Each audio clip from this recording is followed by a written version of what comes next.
Presidente, voi cosa chiedete ai sindaci? Allora, di continuare le tradizioni anche se le sagre vengono annullate, cioè i festeggiamenti non vengono organizzati. Noi per continuare la tradizione, l'itinerario nostro, chiediamo che le piazze ci vengano concesse lo stesso. Disposti a tutto pur di salvare le tradizionali feste patronali. È la proposta dei gestori delle attrazioni che da sempre allietano le sagre di paesi e città. Pronti a rimettere in moto camion e a rimontare giostre per grandi e piccini pur di non cancellare quello che per molte comunità è l'appuntamento annuale del paese.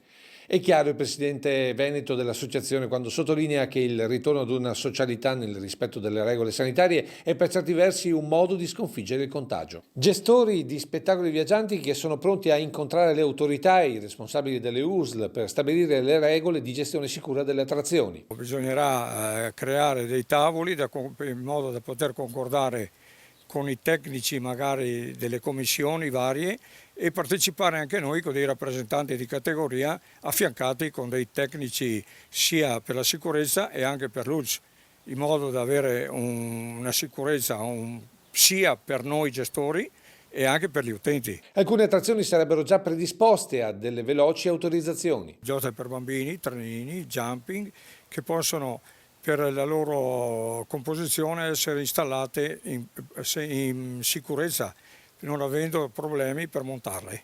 Intanto da oltre 2 mesi anche questo mondo è fermo con la prospettiva di una stagione disastrosa. Ogni attrazione è un investimento da 400-500 mila euro, con molte famiglie, soprattutto delle giovani generazioni, al momento in grossa difficoltà per il pagamento dei mutui contratti per l'acquisto. La maggior parte ha bisogno veramente di sostentamento. Noi ringraziamo anche per i 600 euro che non tutti li hanno presi, anche la Caritas o la Croce Rossa che porta anche i viveri a tante famiglie ferme. Intanto un piccolo segnale è arrivato già da Roma.